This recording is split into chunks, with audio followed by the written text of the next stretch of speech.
अस्सलाम वालेकुम नाज़रीन, मुबाहिसा में आप सभी का खैर मकदम है। मैं हूं सैयद बाकर। आज के इस प्रोग्राम में हम बहुत सारे मौज़ूआत हैं जिस पर बात करेंगे इख्तिसारन। यकीनन जिस तरह से अगर हम देखें इलाक़ाई सतह पर, रियासती सतह पर और कौमी सतह पर और उसके साथ साथ इंटरनेशनली जो इश्यूज़ हैं उस पर हम कोशिश करेंगे कि उस पर बात करें, क्योंकि ख़बरें जिस तरह से आप देख रहे हैं, ख़बरों में ख़बर जिस नौइयत की होती है वो पेश की जाती है, लेकिन उसके साथ साथ जो उसका पस मंज़र है, उसका जो कॉन्टेक्स्ट है और उसके साथ जो जुड़े हुए मामलात हैं उसकी यकीनन हम कोशिश करते हैं कि इस प्रोग्राम में उस पर हम बात करें। तो आज के इस प्रोग्राम का आगाज़ हम तेलंगाना से करेंगे, हैदराबाद से करेंगे। राशन कार्ड्स का मामला और आवाम की जानिब से बड़ा मुतालबा था और कोई ऐसा प्रोग्राम हमारा नहीं जाता, बिलखुसूस इतवार के प्रोग्राम में अगर हम देखें आपके साथ में तो आपके कॉल्स हैदराबाद से, तेलंगाना के मुख्तलिफ इलाक़ों से लोगों के मौसूल होते हैं,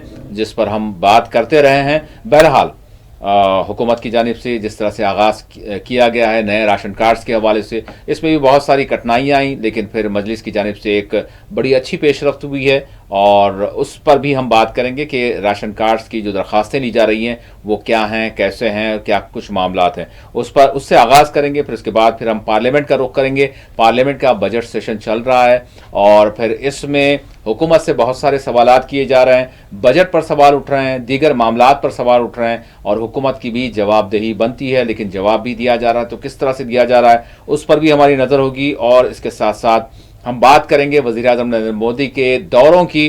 पहले तो पेरिस का दौरा और पेरिस में AI समिट में शिरकत और AI समिट की यानी उसका जो पस मंज़र है, जो आज यकीनन एक इनकलाब हम देख रहे हैं टेक्नोलॉजी का, वो भी इंफॉर्मेशन टेक्नोलॉजी का। और AI तो अब सबसे एडवांस है और इसमें हर रोज़ कुछ ऐसी तब्दीलियां हो रही हैं जिसको देखकर यकीनन सबकी अक्लें दंग हो रही हैं। तो ये बड़ी अहम थी AI समिट, जिसमें प्रधानमंत्री ने भी मुखातब किया और इसका जो है खैर मकदम भी किया गया US के नायब सदर की जानिब से। उस पर बात करेंगे। और फिर वज़ीर आज़म का दौरा अमेरिका का दौरा भी काफ़ी अहमियत का हामिल है। बहुत सारी चीज़ें हैं जिस पर डिस्कस करना ज़रूरी है। क्या हम उम्मीद कर सकते हैं, किस तरह के मुद्दे होंगे, क्या मामलात प्रधानमंत्री उठाएंगे और अमेरिका के सदर से हम क्या उम्मीद कर सकते हैं। लेकिन एक मामला ज़रूर है कि मोदी जी के आने से पहले एक यानी फॉरेन करप्शन एक्ट को मनसूख करने का यानी अमेरिका के सदर डोनाल्ड ट्रंप ने ऐलान किया है। ये किस तरह का जो है एक्ट है जिसको बर्खास्त किया गया, इससे अमेरिका को फ़ायदा क्या है और इससे कहीं ना कहीं किसी एक ग्रुप को कहा जा रहा है कि बड़ा फ़ायदा होगा और उसके शेयर्स पर भी फ़ायदा यानी असर मुस्बत नज़र आने लगा है। अगरचे ये मीडिया में जो है इस पर डिस्कशन कुछ भी नहीं है, लेकिन बहरहाल हम कोशिश करेंगे। और फिर इसके साथ साथ डोनाल्ड ट्रंप की धमकियां ख़त्म नहीं हुई हैं, फ़लस्तीनियों के हवाले से, गाज़ा के हवाले से, गाज़ा वालों के हवाले से और हमास के हवाले से। इस पर भी आज के इस प्रोग्राम में हम बात करेंगे। आखिर में बात करेंगे दुनिया के एक ऐसे यानी मेले की जिसमें 40 करोड़ लोग शिरकत कर रहे हैं, लेकिन इसमें हादसात जो रोनुमा हो रहे हैं उस पर मीडिया भी जिस तरह से बात करना चाहिए शायद नहीं कर रही है, लेकिन इंसानी जानें कीमती हैं और किस तरह का नज़्म व ज़ब्त है उस पर भी हम बात करेंगे। हादसात की बात कर ले, 300 किलोमीटर तक हाईवे पर कुंभ को जाने वाले जो रास्ते हैं, कल की बात मैं कर रहा हूं, 300 किलोमीटर तक ट्रैफिक जाम रही। आज किसी तरह से ट्रैफिक खुली है। और इसी के साथ मध्य प्रदेश में और इसके साथ साथ यानी जो वापस हो रहे थे कुंभ से उसमें 10 लोगों की मौत हुई है, 7 हैदराबाद के महलूकीन में शामिल हैं। इस पर भी हम बात करेंगे किस तरह का नज़्म ज़ब्त है इख्तिसारन। मेरे साथ स्टूडियो में मौजूद हैं सीनियर सहाफ़ी सियासी तज़कियाकार M.A. माजिद साहब। मैं माजिद साहब का स्टूडियो में इस्तकबाल करता हूँ। माजिद साहब अस्सलाम वालेकुम, बहुत शुक्रिया। नाज़रीन, कौमी और बैनुल अक़वामी मामलात पर बात करने से पहले आगाज़ करेंगे रियासत तेलंगाना से, हैदराबाद से। भाई साहब, राशन कार्ड्स के हवाले से अभी जो मी सेवा के ज़रिए दरख्वास्तें ली जा रही हैं, बड़ी अच्छी पेशरफ्त हम ये ज़रूर कह सकते हैं। और फिर साथ ही साथ मजलिस की जानिब से भी हेल्प डेस्क वगैरह जो है क़ायम करने की जो बात की गई है, मैं यहीं से चाहूँगा कि आगाज़ किया जाए। भाई साहब प्लीज़। जी, बहुत बहुत शुक्रिया। मैं देख रहा था आप जो जिन जिन इश्यूज़ को आप गिनवा रहे थे, ऐसा दिखता है कि आपकी जंबील में इतनी सारी चीज़ें इस 1 घंटे में कैसे समाएंगे, ये तो बड़ा मुश्किल काम चैलेंजिंग है। तो उस पर हम भी शायद उतना इंसाफ नहीं कर पाएंगे, इतनी सारी चीज़ें हो। तो खैर जो भी हो, जितना भी वक्त मिला गनीमत है। दरअसल तेलंगाना हुकूमत यानी 13 महीने पहले कांग्रेस की हुकूमत आई यहाँ, और उसने बहुत सारे ढेर सारे वादे किए जी, और वादे अभी पूरे भी नहीं हुए। तो बड़ा चैलेंजिंग काम है। अब देखिए, गुज़िस्ता 8 साल से नए राशन कार्ड नहीं दिए गए। राशन कार्ड का जो मतलब है सफ़ेद राशन कार्ड। पहले एक ज़माने में मुत्तहिदा आंध्र प्रदेश में पिंक कार्ड भी होते थे जी, वो तो खैर अब डिस्कार्डेड समझ गया है, समझ उसका कोई वैल्यू नहीं है, क्योंकि उससे कोई चीज़ मिलने वाली नहीं, कुछ नहीं, वो तो ख़त्म हो गया। तो वाइट राशन कार्ड एक मानो में पब्लिक वेलफेयर का ATM कार्ड है। इसके ज़रिए आपको यानी गरीब लोगों को देने का जो खतर ज़रूरत, यानी 2 लाख रुपए सालाना जिनकी आमदनी कम हो उनको ये मिलता है। उसके ज़रिए उनको आरोग्यश्री के लिए इलाज की सहूलतें मिलती हैं, वो 10 लाख रुपए की तक की सहूलतें हैं जी। स्कॉलरशिप हो, फीस रिएम्बर्समेंट हो, पेंशन यानी जो मुस्तहिकीन जो गरीब लोग हैं उनको पेंशन वगैरह, ये बहुत सारी बातें उनसे लिंक हैं राशन कार्ड। हाँ। जी हाँ। और गुज़िस्ता 8 साल के दौरान जिनके यहाँ पहले से ही राशन कार्ड हैं उनके ख़ानदान डेवलप हुए। बेटी की शादी हुई, दामाद बच्चे हो गए, बेटे की शादी हुई, बहू बच्चे ये अलग हो गए। अब लेकिन उनके नाम उसी में ही है। अब नए राशन कार्ड के लिए कहाँ जाएं? अब ये हो रहा, देखिए इसमें एक टेक्निकल है। मैं जो तेलंगाना के लोग हैं, मैं उनसे ये बतौर ख़ास जो है तवज्जो चाहता हूँ उनसे, क्योंकि उसके लिए ये हो गया कि पहले सिविल सप्लाई का जो डिपार्टमेंट होता है जहाँ, उसमें वो जो नाम, जैसा कि आप माँ बाप वालिदैन के घर में थे तो उनका जो कार्ड था उसमें से वो नाम आप डिलीट करा दें, पहले जी, डिलीट करा दें करके वो एक रिसिप्ट मिलती है, ये नाम डिलीट हो गया उनका। उसके बाद जाकर ये नए राशन कार्ड के लिए दरख्वास्त दाखिल करें। तो ये टेक्निकल चीज़ें हैं, वरना ये होगा कि जैसे ही वो वालिदैन का कार्ड आप जाकर करेगा तो इसमें भी नाम है उसमें भी नाम है, तो ये कंप्यूटर एक्सेप्ट नहीं करेगा, रिजेक्ट हो जाएगा। दूसरी बात, जैसा कि बी सेवा में जो खिदमत होती हैं उसके एक रेट बने हुए हैं। ये दरख्वास्तों के लिए ओनली 45 रुपीज़ जी। और जब अब मुझे ये बताया गया है कि अगर फैमिली के 5 मेंबर्स हैं तो हर एक मेंबर के 5 आधार कार्ड होते हैं। तो कुछ मी सेवा के लोग कह रहे हैं कि नहीं, एक आधार कार्ड 100 रुपये, 45 रुपये के बजाय 500 रुपये ले रहे हैं। ये नहीं, खैर सभी नहीं है, तो खैर उनको वो कहेगा, जैसा आपने जिक्र किया कि हमारी जो यानी हैदराबाद की जो रुकने पार्लियामेंट है और MIM के सदर हैं, उन्होंने अपनी कैडर को जो है पूरा जो है मुतहरिक कर दिया जी। मी सेवा सेंटरों पर। फिर हेल्प डेस्क जिसका आपने जिक्र किया है जी, उसमें ये होता है कि सिविल सप्लाई डिपार्टमेंट में जिसके नाम जो है खारिज करवानी है, डिलीट करवानी है, उनकी दरख्वास्त वो भी सादे पेपर पे दे सकते हैं आप जी, कोई फॉर्मेट की नहीं। और मुझे भी किसी ने भेजा है एक प्रिंटेड राशन का जो है वो, अरे भाई ये 50 रुपये में बिक रहा है जी।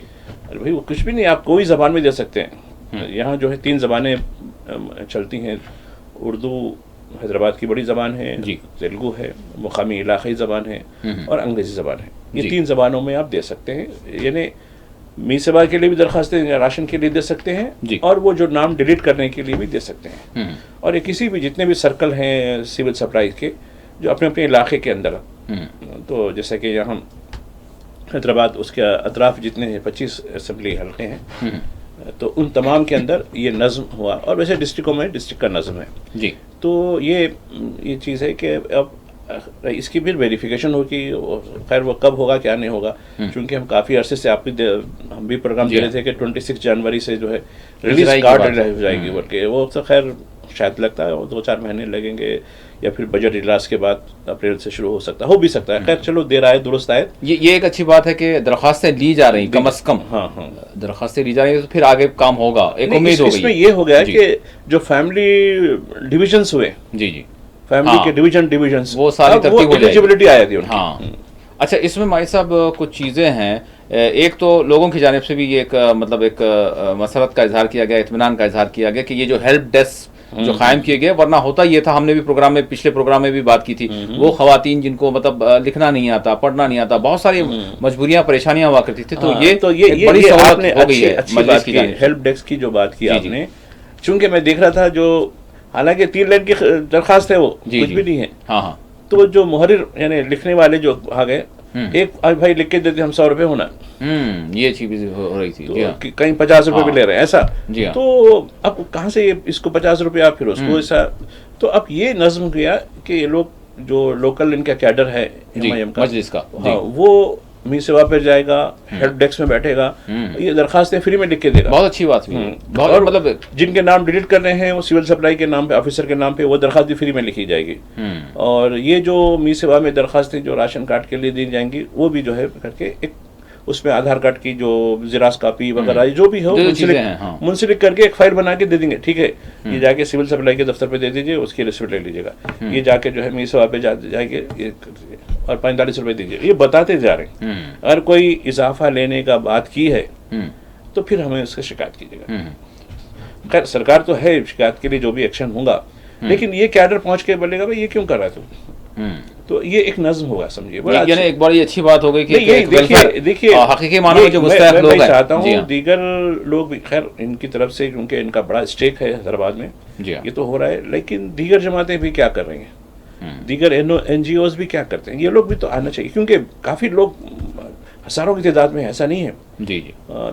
तो खैर फिर भी जो भी हो, आज हमने देखा, ये अच्छा लगा हमको भी। यानी रजाकाराना तौर पे अगर कोई और भी चाहे तो मस्जिद की जानिब से जो कैडर्स हैं उसमें आप जाके शामिल हो सकते हैं, क्योंकि कार्य खैर का काम है।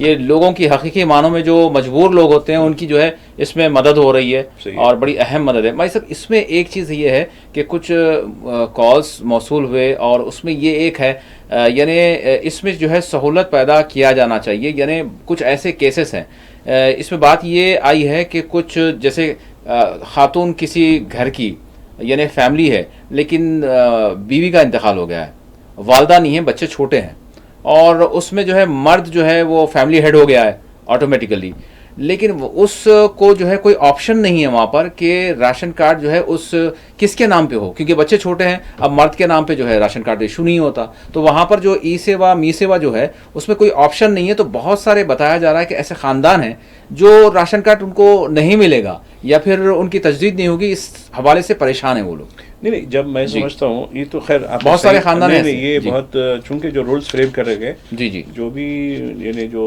नए राशन कार्ड बनेंगे वो हेड ऑफ द फैमिली खातून होगी, कहकर होगी। लेकिन एक्सेप्शनल केसेस में मैं समझता हूँ कि जो वजीर साहब हैं, उत्तम कुमार रेड्डी हैं, अच्छे आदमी हैं, इनको इनके नॉलेज में मैं समझता हूँ कि लेके आएंगे बराबर, और इसके कोई ना कोई हल निकालेंगे। और इसके लिए कोई एफिडेविट वगैरह का जो है लुज़ुम करके उसमें एक एफिडेविट ये कि भाई हेड ऑफ द फैमिली जो है ये पूरे माइनर्स हैं, और मैं हेड ऑफ द फैमिली हूँ, इस तरीके का जो है कोई ना कोई रास्ता निकाला जाएगा। ये निकाला जाए तो शायद जो है बेहतर होगा यकीनन। तो नाज़रीन, इस वक्त ये सूरत हाल है। बहरहाल अब हम पार्लियामेंट के तरफ जो है रुख करेंगे। भाई साहब, पार्लियामेंट की रुदात, पार्लियामेंट का बजट सेशन, आज के हवाले से वज़ीर ख़जाना जवाब देने वाली भी थी। बहरहाल वो कहाँ है, और फिर इसके साथ साथ जो सवालात खड़े किए गए, और फिर साथ ही साथ जो बुनियादी तौर पर, और फिर इसके जवाबात जो अब तक मिले हैं या मिल रहे हैं, इस हवाले से भाई साहब आप क्या कहेंगे? मैं इनको देख रहा था चिदम्बरम को, हाँ, राज्यसभा में, और वैसे भी शायद कल ख़त्म हो जाएगा फर्स्ट स्पेल के स्पिरिट में होता है जी जी बजट सेशन। अब ये ओवरऑल बजट की मंजूरी हो जाती है। अब इसके बाद डिपार्टमेंटल, जैसा इसको मुतालिबात ज़र कहते हैं, देखिए उर्दू में इसको जो है डिमांड्स कहते हैं। तो ये जो होंगे वो मार्च के महीने से जब शुरू होगा, वो अप्रैल तक चलेगा सेशन, उसमें हो जाएगा। तो ओवरऑल जो है ये मैं समझता हूँ कि इस बजट में, जैसा कि चिदम्बरम ने बताया, कि ये ज़्यादा जो है जिनके पास बहुत कुछ दौलत है उनको मज़ीद सहूलतें देने के लिए, गरीबों के लिए कुछ नहीं है। ये बजट का एक खदोखाल है। इनकम टैक्स की बात बता रहे हैं, मेजर जो आज अचीवमेंट जो बता रहे थे, जब यानी बजट पेश भी किया गया, 1 फरवरी से जो मीडिया के लोग या फिर IT सेल के लोग जो कुछ बता रहे थे, जी हाँ, पूरा यानी एक ऐसा ब्रेकिंग ऐसी हो गई कि 12 लाख ये इसकी पूरी हकीकत। 12 लाख है तो फिर 4+ के बाद, 4 लाख प्लस के बाद वो एक टेबल देखे आप। हाँ बिल्कुल आ रहा है, 5%, फिर उसके बाद 10%, फिर 15%। भाई ये क्या मामला है? और ये बताइए, एक आम आदमी यानी 80 करोड़ लोगों को आप कौन से ज़ुमरे में रखे हैं जिनको 5 किलो चावल दे रहे हैं आप? ये है वो नहीं, हाँ, नहीं क्वेश्चन बता रहा हूँ, हमारी क्या इनकम उतनी बड़ी? कितने लोग ये 12 लाख के आपकी जो छूट से इस्तेफादा करेंगे? ये एक पॉइंट बता रहा हूँ मैं। जी हाँ, ये खुद सेल्फ एक्सप्लेनरी है। ये खुद जो है वाजे होता है कि तुम जब 80 करोड़ का दावा कर रहे हैं, 80 करोड़ लोगों को हमने राशन दिया है, तो क्या इसमें 12 लाख के जुमरे का कोई आता है इसके अंदर? एक सर्वे के मुताबिक वो मुश्किल 3 करोड़ लोग जी नहीं जी, तो वो भी जो है जिनके कोई बिजनेस है या जिनके वो हैं या जिनके सैलरीड एम्प्लॉइज हैं, जी हाँ, तो ये जुमरे के लोग आते हैं, ठीक है। 80 करोड़ कहाँ गए जिनको 5 किलो अनाज दिया जाता है? वही तो बता रहा हूँ। जी हाँ। दूसरा, किसानों की जो इनकम की जो बात की गई है, जी हाँ, MSP की बात की गई है, रोजगार की जो बात की गई है, अब आप देखिए कितनी चीजें दिन ब दिन प्राइवेटाइज होते जा रहे हैं। जी हाँ, रैम्पेट हो रहे हैं। एक देखिए, हिंदुस्तान में एक एविएशन की मिनिस्ट्री है, जी, मिनिस्ट्री ऑफ एविएशन जी, इनका एक भी प्लेन नहीं है। पूरे मुल्क का सरकारी प्लेन सिवाय प्राइम मिनिस्टर के वो PM ऑफिस के तहत है, वो एविएशन में नहीं आता। वो एविएशन सारा जो है एविएशन भी कवर नहीं करता उसको। जी जी, it's not come under aviation ministry. जी जी, वो PMO का है। 8,500 करोड़ का जो प्लान, जिसमें अभी आप बता रहे थे फ्रांस गए हैं नो, जी हाँ, उसमें जो है बहुत सी चीजें, खैर जब मौजू आएगा बात करेंगे। लेकिन बता रहा हूँ मैं कि अरे मिनिस्ट्री है लेकिन अरे फ्लाइट एक भी नहीं। अच्छा ठीक है, एयरपोर्ट कितने हैं? 56 एयरपोर्ट प्राइवेट है। जी हाँ, वो भी पूरे कमर्शियल वाले। जी हाँ, और हम छोटे शहरों को जब जाते हैं तो वहाँ जो है airport authority of India under ministry of aviation. अरे मौला, ये नुकसान की चीज़ आपके इनके पास। अच्छा, बॉम्बे एयरपोर्ट फायदे की चीज़ उनके पास, हैदराबाद एयरपोर्ट फायदे की चीज़ फला कंपनी के पास, दिल्ली का एयरपोर्ट फला की उनके पास, लखनऊ का एयरपोर्ट उनके पास। अरे ये क्या है बोला, जो एयरपोर्ट अथॉरिटी को कुछ भी फरेगा नहीं, नुकसान का फला। ये तो ये बता रहा हूँ कि बजट के अंदर इतनी अनोमलीज। और एक बात बताता हूँ जी, 50 लाख करोड़ से ज़्यादा का बजट दिया, 52 करोड़ कुछ है आंकड़े। अब रिसेंटली जो वेविंग ऑफ हुई है, जी, यानी जो माफ़ किया गया, किसको माफ़ किया आपने, वो एक अलग लिस्ट है, पूरी लिस्ट है। 17 लाख करोड़। आप अंदाजा लगाइए, ये मुफ्त की चीज़ें कहाँ जा रही हैं, किसको जा रही हैं? 17 लाख करोड़ किसको कहे आपने? इतनी बड़ी किधर है मैशत हमारी? तो खैर, तो ओवरऑल अभी तो खैर जब मतलबात यानी जब डिमांड्स पे बात होगी, जब डिपार्टमेंटल लिस्ट पे होगी, अब तो खैर जवाब आएगा, चूँकि इनके पास सिंपल मेजॉरिटी है। और वैसे भी फाइनेंस बिल यूं ही मंजूर भी हो जाते हैं, फाइनेंस बिल पर कोई रुकावट नहीं होती। जी, अब इसके अलावा फिर हम देखेंगे कि जो है और दूसरी क्या रुदाद होती है और फिर किस तरह का मामला है। बहरहाल भाई साहब, पेरिस में जो AI समिट हुई है, मतलब आलमी सतह पर एक बड़ी समिट है और अपनी नौयत की पहली समिट है मैं कहूँगा, कि जिस बैनर पर हो रही है, और इसमें प्रधानमंत्री की शिरकत और फिर साथ ही साथ दीगर यानी उसमें शिरकत करने वाले आलमी सरबराहान।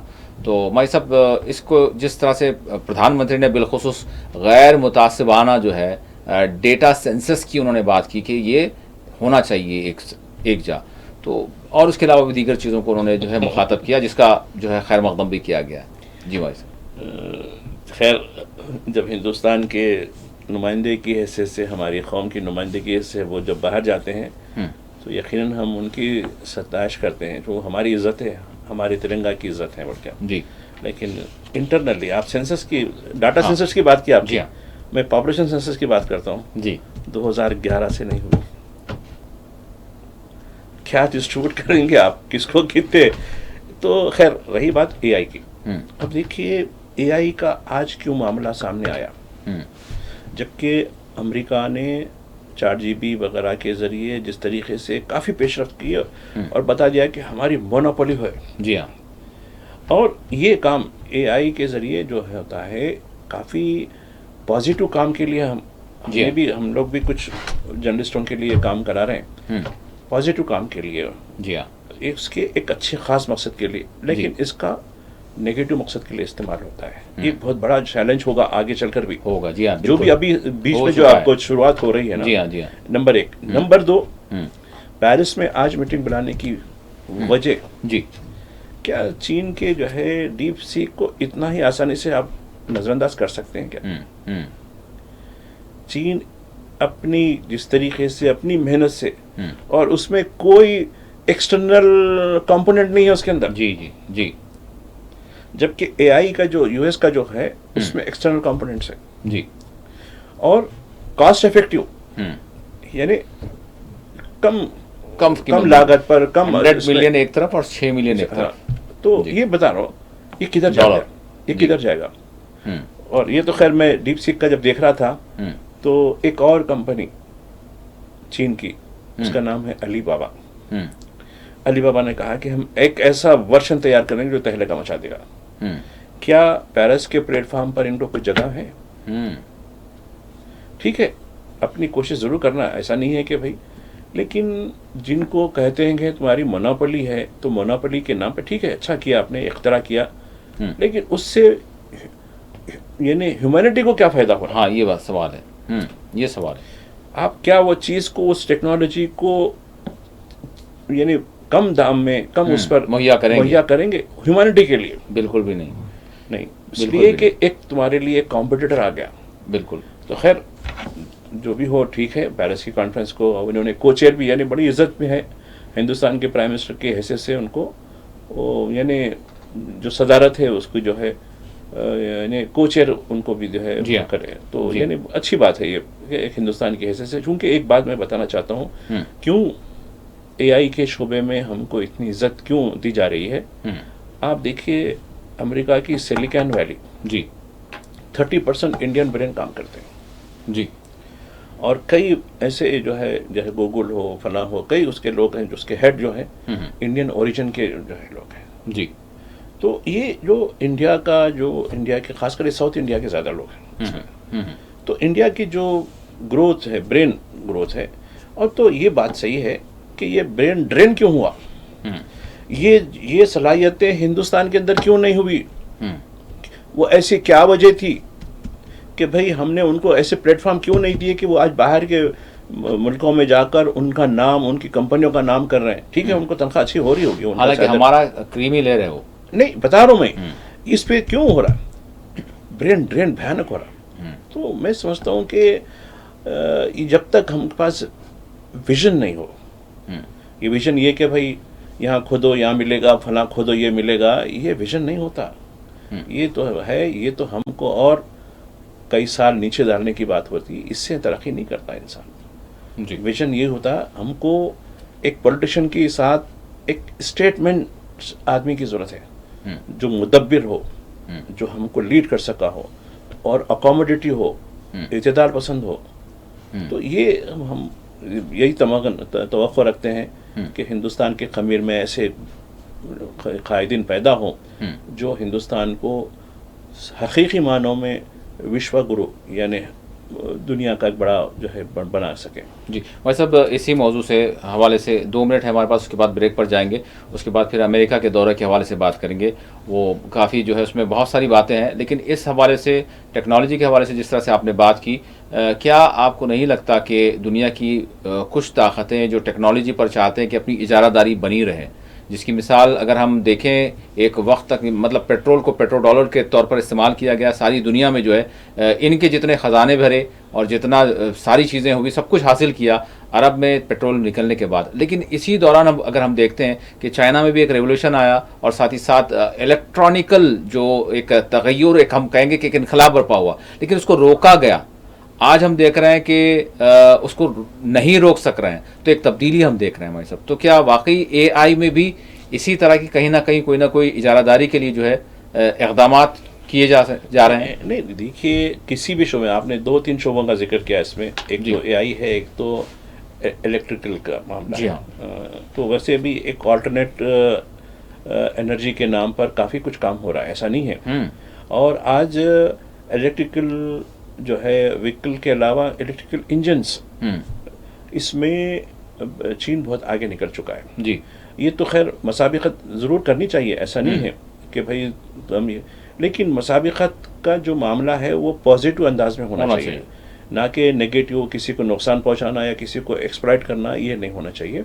तो मैं समझता हूँ कि इलेक्ट्रिकल व्हीकल यकीनन आज के दौर की ज़रूरत है, और जो खासकर जो ईंधन का जो मामला है, एनर्जी का जो मामला है, वो आ गया, यानी दुनिया के लिए एक बड़ा चैलेंज है जी, क्योंकि दुनिया जो है, जैसा कि सोलार कहे, अब सोलार भी हो गया नहीं बता रहा हूँ, उतना ज्यादा नहीं, इलेक्ट्रिकल का जितना ज्यादा उरूज हुआ है हाल दिनों में। अब देखिए कई ब्रांड, इंडिया के ब्रांड और इंटरनेशनल जैसे टेस्ला के, जी जी, ये ब्रांड पूरे अब उस पर जाने लगे कि भाई अब पेट्रोल नहीं, हम इस पे जाएंगे। तो खैर ठीक है, यकीनन एक अच्छी तब्दीली है। और एक बात है कि हमको आने वाले जो भी चैलेंजेस है, आपको याद होगा 70 और 80 के दहर में जब कंप्यूटराइज का हिंदुस्तान में बहुत ज्यादा चलन शुरू हो गया था, उस वक्त ये हो गया था कंप्यूटर ये आने से बेरोजगारी बढ़ जाएगी। लेकिन मेरा खुद तजुर्बा, जिसमें ऑफिस में था, जिस ऑफिस में जो है एक ट्रांसफॉर्मेशन हो रहा था मैनुअल से, मैंने देखा कि कंप्यूटर तो और ज्यादा लोगों को रोजगार दे रहा है। अच्छा, जी जी, बिल्कुल। तो हमको टेक्नोलॉजी से हम आगे होना है, वरना हम टेक्नोलॉजिकली इलिटरेट नहीं रहनी चाहिए। एग्जैक्टली। तो इस बात यकीनन वेलकम करें, वेलकम के साथ हम उसमें ऐसी महारत करें, तो महारत करके हम आगे बढ़ें। बात अब करेंगे अमेरिका की, और वैसे अमेरिका के नौमुंतखब या फिर दूसरी मरतबा सदर बनने वाले डोनाल्ड ट्रंप, उनके बयानात, उनकी धमकियां, उनकी पॉलिसीज़, उनके हुक्मनामे इस वक्त सारी दुनिया में, मतलब यानी अमेरिका की तरफ सभी को मुतवज्जा किए हुए हैं हर मामले में कि अमेरिका में क्या हो रहा है। स्टॉक मार्केट को अगर देखें तो अमेरिका में डोनाल्ड ट्रंप का क्या हुक्मनामा जारी हो रहा है, किस तरह की पॉलिसी का वो ऐलान कर रहे हैं, चाहे वो मिडिल ईस्ट में हो, चाहे वो एशिया में हो, साउथ एशिया में हो, या फिर दुनिया के दीगर हिस्सों में हो, वो सभी जो है डोनाल्ड ट्रंप पर नज़र बनाए हुए हैं कि डोनाल्ड ट्रंप की पॉलिसी क्या होगी, उसके असरात हमारे मुल्क में भी क्या होंगे। बिलखुसूस वो जो तरक्की पजीर ममालिक हैं, जिनको अभी तरक्की करना बाकी है, जिनके दावे बहुत हैं, लेकिन अब भी उनके बाज़ारों पर असरात पड़ते हैं अमेरिका में अगर कंकर गिरता है। तो ये सूरत हाल है। तो बहरहाल अमेरिका का दौरा कर रहे हैं विश्व गुरु। अब विश्व गुरु जा रहे हैं तो विश्व गुरु क्या क्या मामलात को उठाएंगे और किस तरह से अपनी बात को मनवाएंगे, और फिर जिसको दोस्त कहा है कि वो बेचैन है मुलाकात के लिए डोनाल्ड ट्रंप उनसे। तो माजिद साहब, मैं जानना चाहूँगा आपसे, अच्छा मोदी जी के आने से पहले एक ये इस पर जो है थोड़ी सी फॉरेन मीडिया में हो रही है, हमारी मीडिया तो उतना बात नहीं करती, लेकिन मैं भी आपसे भी जानना चाहूँगा, इसको आप बाद में भी रखें, नो इशू, कि फॉरेन करप्शन एक्ट को जो है ख़त्म किया गया। तो कहा जा रहा है कि भारत की एक अडानी नामी ग्रुप है, उसको कहीं ना कहीं उसके बाज़ार पर जो है कुछ ना कुछ मुस्बत असर पड़ेगा, लेकिन बाद में करेंगे। प्रधानमंत्री गए हैं, पूरी कौमी सतह पर बात, हम क्या उम्मीद करें वाजिद साहब? देखिए, ये बहुत बड़ा कॉम्प्लेक्स इशू है जी, हिंदुस्तान और अमेरिका के ताल्लुकात। हाँ, जब एक दोस्त दूसरे दोस्त से मिलने जाता है तो जाते जाते दोस्त कुछ तोहफे लेके जाता है, और आने वाला दोस्त, जो वेलकम करने वाला जो दोस्त मेज़बान होता है, होस्ट होता है, उन्हें भी अपने आने वाले मेहमान का बड़ा इस्तेमाल करता है। तो ये हुआ है कि अमेरिका ने हिंदुस्तान समेत कई मुल्कों के जो यहाँ से वहाँ जो अमेरिका जो इंपोर्ट करता है, जी जी, अक्सर बाज़ वक़्त मुझे बचपन में याद है, इंपोर्ट एक्सपोर्ट में कंफ्यूजन होता था हमें। तो इंपोर्ट के माने अमेरिका जो हासिल करता है, यानी हम जो एक्सपोर्ट करते हैं, ये समझ लीजिएगा, उसमें उसने टैक्सों में इजाफा कर दिया, खासकर दो शोबों में, एल्युमिनियम और आयरन स्टील। जी हाँ, खैर फिर भी 1 महीने का जो पॉज, यानी छूट दी गई है मैक्सिको को और कनाडा को। जी, अलबत्ता चीन के पर लगाया, चीन है, हिंदुस्तान भी है, ठीक है। और मैंने आज देखा एक बड़े रोजनामा में, कौमी अखबार में, उसमें पूरा टेबल दिया है कि हिंदुस्तान शायद 5वां मुल्क है जो ये 2 शोबों में उसकी जो होती है लगा दिया। जी, और ये दोस्त ने क्या तोहफा दिया है, पहले जैसे ही चंद दिन, एक लास्ट वीक की बात है जी, 2 बड़ी चीज़ों पर टेस्ला, एक जो है आयन मस्क की जो है गाड़ी जो है, जी हाँ, उसको, और हार्ले डेविडसन जो बाइक है बहुत महंगे, इसमें टैक्स की छूट दे दी। फिर मैं आज शाम में देख रहा था जी, हमारे प्राइम मिनिस्टर की फराग दिली देखिए, 13 आइटम पे छूट दे दिए, और बड़ी छूट, यानी अमेरिका से जो चीज़ें हम मंगाते हैं उसमें कौन सी चीज़ें, सारी तफसील दी गई आज, शायद कल अखबारों में भी आ जाएगा ये। जी हाँ, तो यानी हमने कंसेशन दे दिया, इतना सारा दे दिए, यानी हमारे प्राइम मिनिस्टर एक बड़े तोहफे के साथ जा रहे हैं, लेकिन देना भी चाहिए, ठीक है, और उन्होंने वेलकम करने के लिए उन्होंने पेनल्टी मतलब इसमें इजाफा कर दिया। ये एक इसको समझ लीजिए, नंबर 1। नंबर 2, वो एक्ट की बात अभी बात करता हूँ, वो जो आपने जो कानून के बारे में जो बोला उस पर बात करता हूँ। नंबर 2, ये बताया गया पार्लियामेंट के अंदर जयशंकर के हवाले से 2009 से मुसलसिल जो है इलीगल इमिग्रेंट्स को डिपोर्ट कर दिया गया जी, लेकिन उन्होंने कहीं ये नहीं बताया कि 2009 से आज तक जितने भी डिपोर्टीज थे जी, उनको यूएस मिलिट्री के एयरक्राफ्ट पे बंदी बनाकर, हथकड़ियां पिनाकर, बिड़ियां लगाकर, कमर में चेन डालकर लाया गया, ये नहीं कहा उन्होंने जी। देखिए, एक दोस्त का जो तोहफा है, हम ये तोहफा दे रहे हैं 104 लोगों का, जिसमें आपकी जो नेटिव स्टेट है उसके तो सबसे ज्यादा है, उसमें खवातीन भी है। ये तोहफा, मैं तो ये सोच रहा था कि हिंदुस्तानी हमेशा, मैं जो है राजपूतों की बड़ी कहानी पढ़ता था मैं, चाहे वो महाराजा प्रताप सिंह हो, पृथ्वीराज चौहान हो, मैंने कई चीजें पढ़ी इनके बारे में जी। ये मान सम्मान को बड़ी इज्जत देते थे जी, मान सम्मान यानी सेल्फ रेस्पेक्ट। और मैं ये सोच रहा था कि शायद सेल्फ रेस्पेक्ट होगी हमारे कायद के अंदर, हमारे जो प्राइम मिनिस्टर है कि वो या तो उस प्लेन को सीज कर देंगे या तो फिर अपना दौरा मनसूख कर देंगे, लेकिन नहीं, इतनी गिरत, इतना गिरावापन, इतना नीचापन जी 2009 से आ रहे हैं। ठीक है, आपने दिया पूरा, लेकिन उनको स्पेसिफिक करना चाहिए था कि 2009 से भी ये सब ऐसी जा रहे हैं, मिलिट्री के फ्लाइट में, प्लेन में आ रहे हैं जी, बंदी बना के आ रहे हैं, नहीं, धोखा दिया कौम को इन्होंने।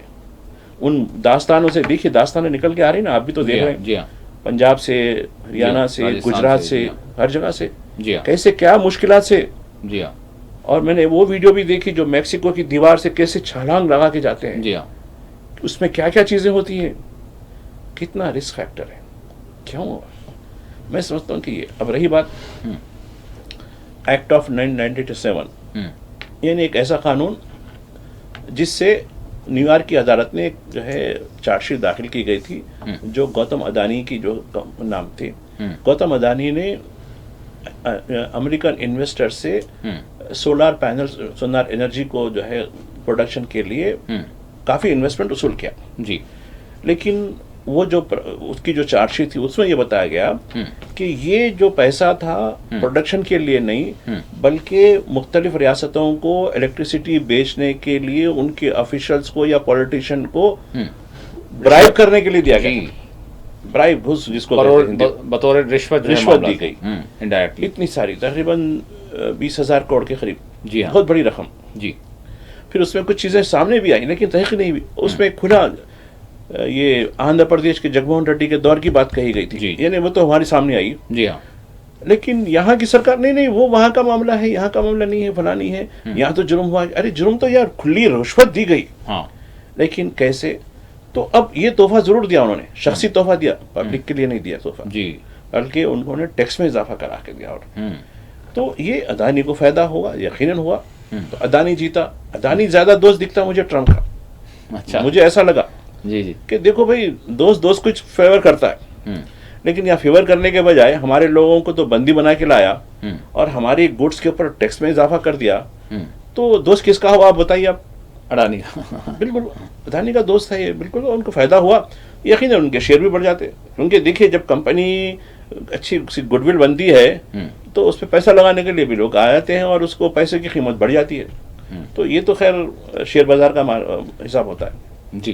भाई साहब, इसके साथ साथ अब यानी अब क्या हम उम्मीद कर सकते हैं कि ठीक है, कुछ यहाँ से कर दिया, कुछ वहाँ से आवाम के लिए नहीं हुआ, लेकिन किसी एक ग्रुप के लिए हो गया। अब आगे के हवाले से क्या हम उम्मीद कर सकते हैं? क्योंकि डोनाल्ड ट्रंप ने एक वक्त में ये भी कहा था और ये बात भी सामने आई है कि हम मज़ीद जो है जेट फाइटर्स वगैरह भी लेने का जो है कहीं ना कहीं मंसूबा रखते हैं, और दिफाई मामलात के हवाले से भी बात सामने आई है। ट्रंप ने भी फ़ोन पर प्रधानमंत्री से कहा था कि आप ले सकते हैं हमारे पास से। और देखिए, हम ब्रिक्स के फाउंडर मेंबर हैं जी, और इस डोनाल्ड ट्रंप ने धमकी दी ब्रिक्स की जो आपने जो करेंसी की बात की, और उसमें हिंदुस्तान कई साल से हिंदुस्तान की वजह से नहीं बन पाई है, जबकि चीन और रूस इसके लिए तैयार थे।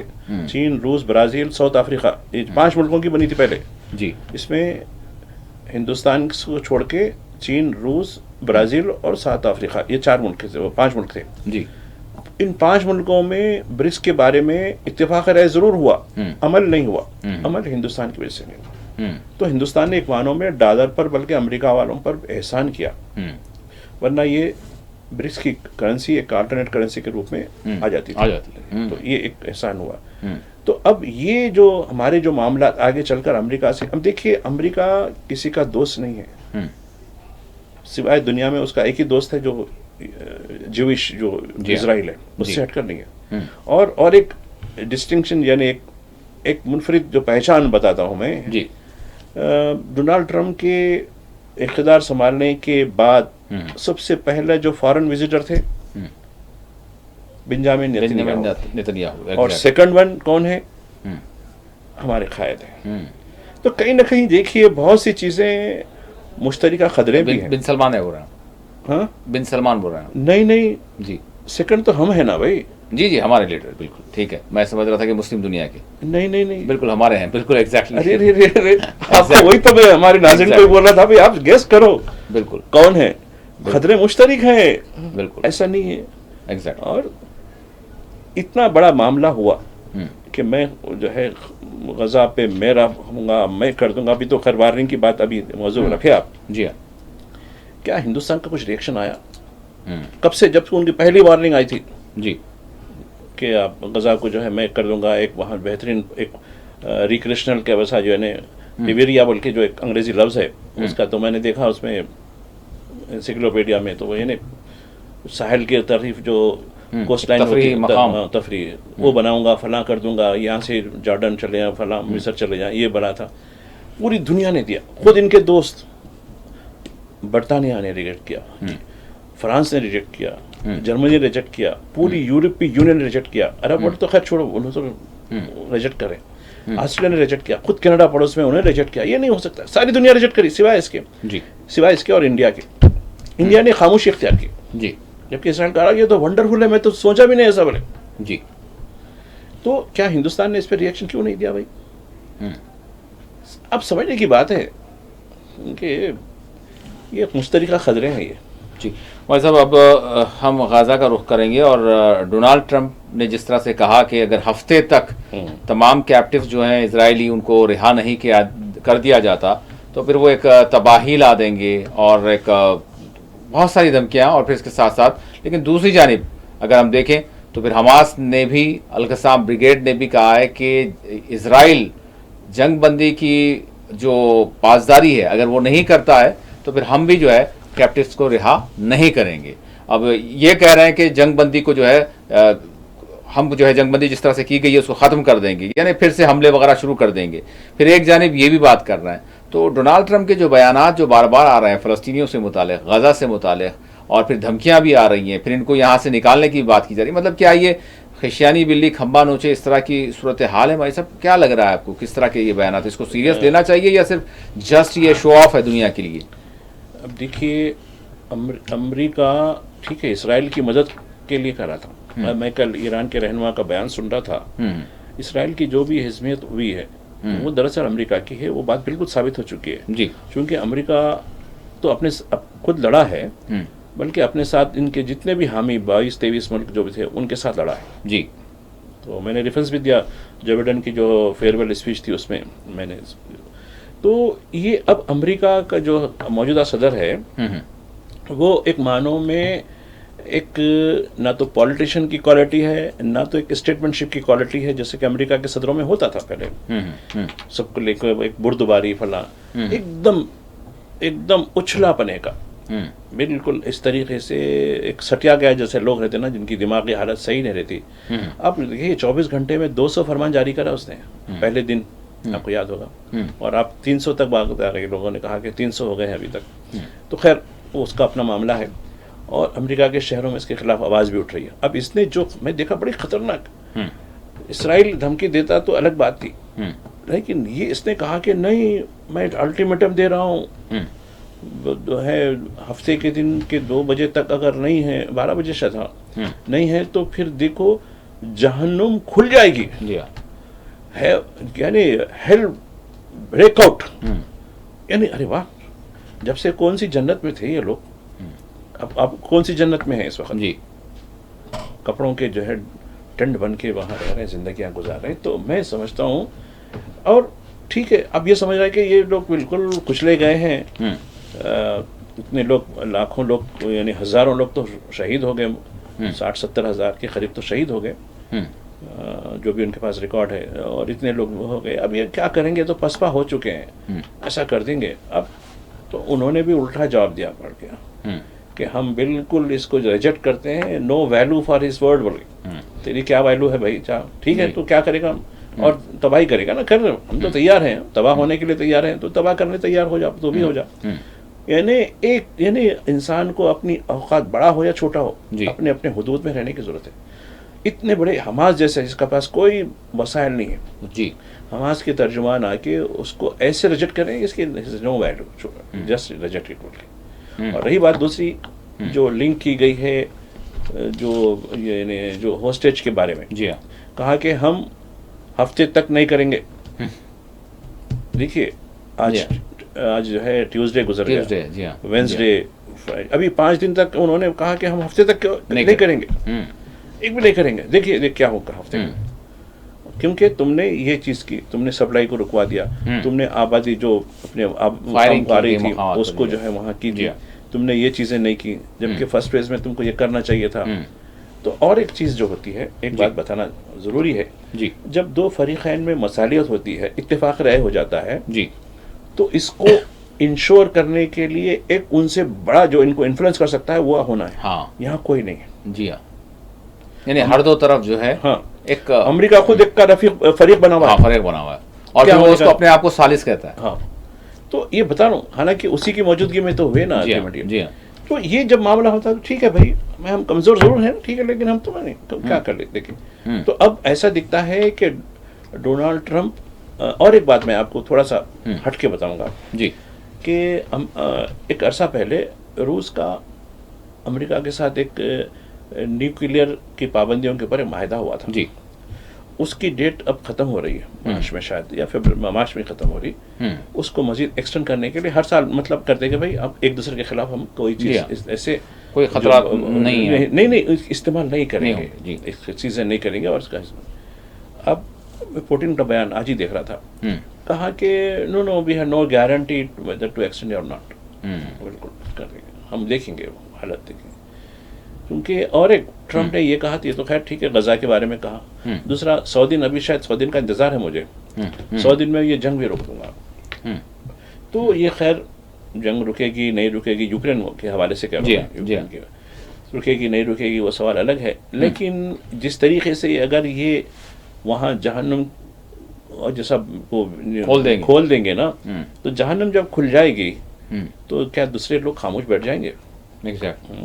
तो ये एक बड़ा, मैं समझता हूँ कि एक चैलेंजिंग है, अमेरिका के लिए भी चैलेंजिंग है, अमेरिका आवाम के लिए भी चैलेंजिंग है। और एक चीज़ जहाँ तक है, कई शहरों से मुझे खबरें आ रही हैं अमेरिका के जो लोग रहते हैं, एक तो खैर वो जो लोग, बहुत से लोग हैं परेशान भी हैं, ऐसा नहीं है, लेकिन उनका ये मानना है कि कई शहरों में वहाँ के जो लोग हैं, सिटीजन जो हैं, लीगल जो लोग हैं, वो मुजाहरे कर रहे हैं इसके खिलाफ जी। हालांकि कभी नहीं हुआ, 1 महीने के अंदर, 1 महीना भी नहीं हुआ, इसकी पॉलिसियों के खिलाफ, इसकी चीज़ों के खिलाफ। और ख़ासकर जो बर्थ डे राइट्स जो होता है ना, उसके बारे में तो 17 जो स्टेट्स हैं, उन्होंने अपनी जो काउंसिल्स होती है उनकी जो, उसमें उसको रिजेक्ट करके रख दिया, और कहा कि हम इसको, चूंकि कॉन्स्टिट्यूशन का हिस्सा है, इसमें कॉन्स्टिट्यूशन की तब्दीली बगैर कांग्रेस और सेनेट, फिर वो 1/3 कुछ स्टेट्स मंजूरी हो, जब तक नहीं कर सकते आप नहीं करोगे, इसको भी चैलेंज करने की बात की गई है। तो खैर ये अमेरिका के लिए मुश्किल में डालेगा, चूंकि देखिए एक कन्विक्ट पेशेंट, डिक्लेयर कन्विक्ट है, मेरी तरफ से नहीं है, न्यूयॉर्क की अदालत की तरफ से कन्विक्ट करार दिया गया इसको। एक कन्विक्ट के साथ, खैर उसको मुंतखब जरूर हुआ है, और उसको सजाए का तयन भी नहीं दिया गया उसको, क्योंकि छूट दे दी गई उसको। तो उससे कैसी तवक्को रखते हैं, वो भी इतने बड़े ओहदे पर। और आप देखिए जो हॉलीवुड का एक बड़ा स्टार, उसका एक बयान आज देखे होंगे ना आज, जी जी, उसमें उन्होंने कहा कि कैसा ठग और गुंडा अमेरिका का प्रेसिडेंट बन चुका है। ये मेरे अल्फाज नहीं है, ये आज की अखबारात की रिपोर्टिंग है। जी भाई साहब, ये सूरत हाल है। अब आपको क्या लग रहा है कि मतलब जो हफ्ते तक का जो वक्त, जो वाकई कुछ ऐसी बात होगी या फिर कोई मफाहमत होगी, लेकिन ये जो खुलेआम जिस तरह की इन्होंने धमकी दी है तो ज़रूर उधर से भी होगा, तो अब इनकी भी जो है मज़ीद जो है इनके मुंह पर तमाचा रहेगा। तो क्या आपको लग रहा है कि गाज़ा और फिर उधर हम देख रहे हैं कि मगरबी किनारा में भी बड़ा तशद्दुद हो रहा है, इसराइली फोर्सेस की जानिब से गिरफ्तारियाँ हो रही हैं, जाने जा रही हैं फ़लस्तीनियों की?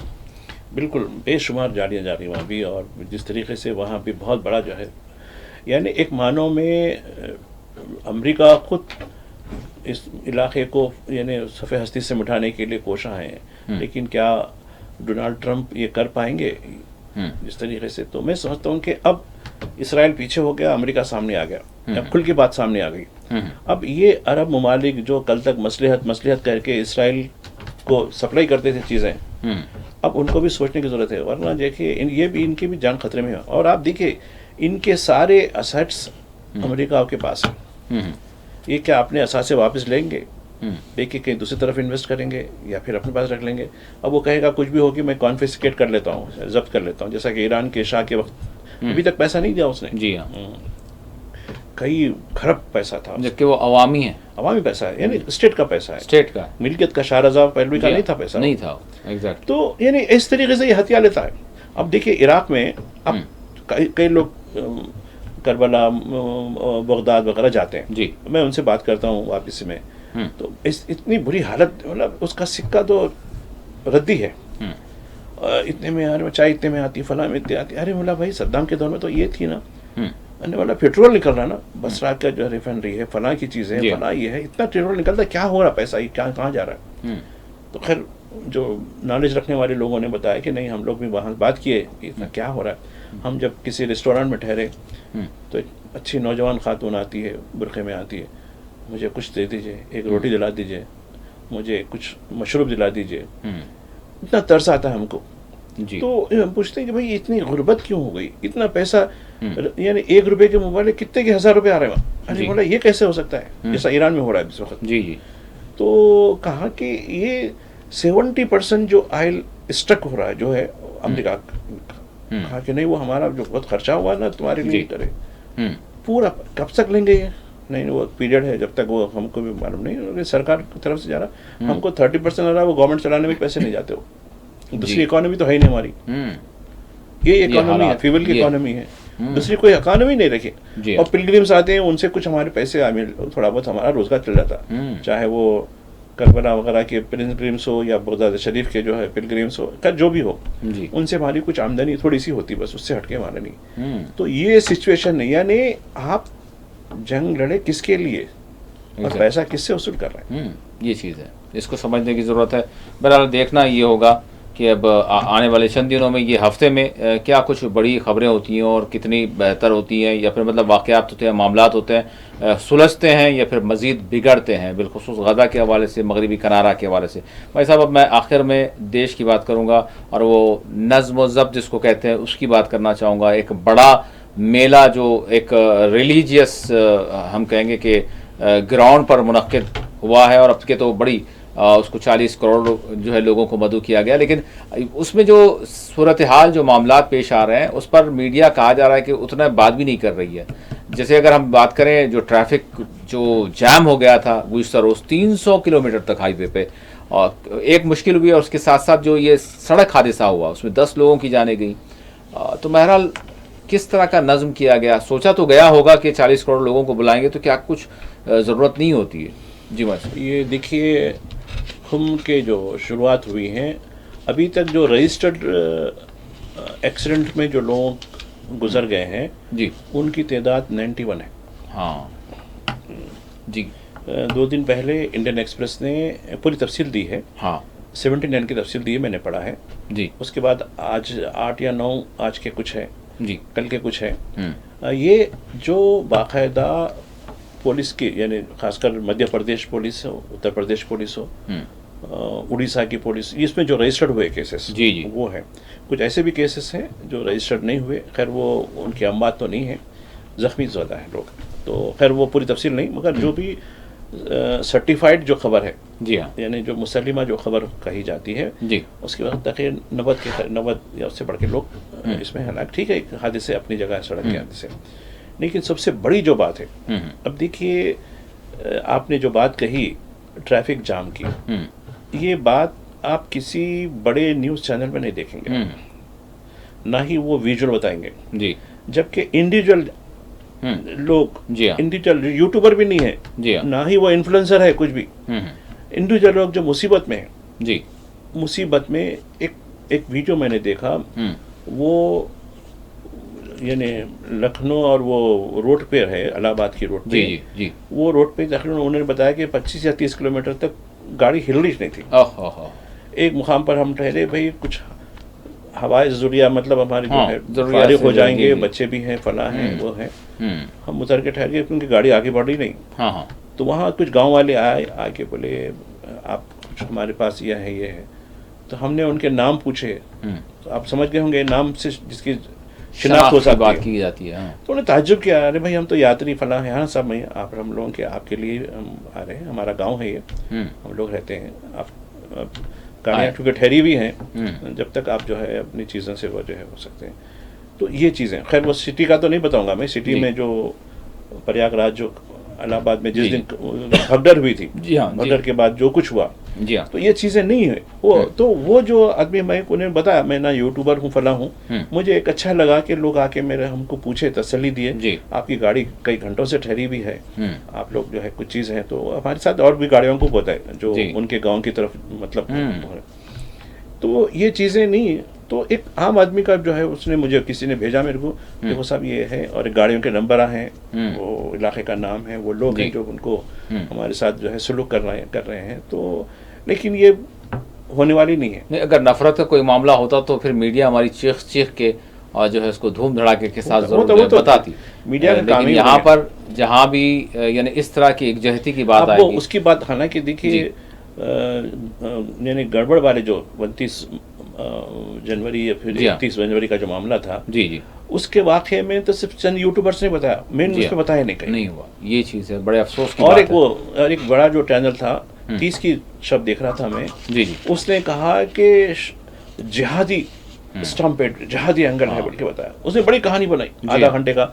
जी हाँ। वो लेकिन ये बिंदास फंसे बिंदास हुए लोग, बोल के, बिंदास बोल के रुके हुए लोग जो हैं जिनकी मदद हो रही है उस हवाले से नहीं बताएंगे। और कौन मदद कर रहा है? वही जिनके हवाले से कहा गया कि जिनकी शक्लें खास होती हैं, जिनके लिबास खास होते हैं, जिनको देखकर पहचाना जा सकता है, प्रधानमंत्री ने कहा था।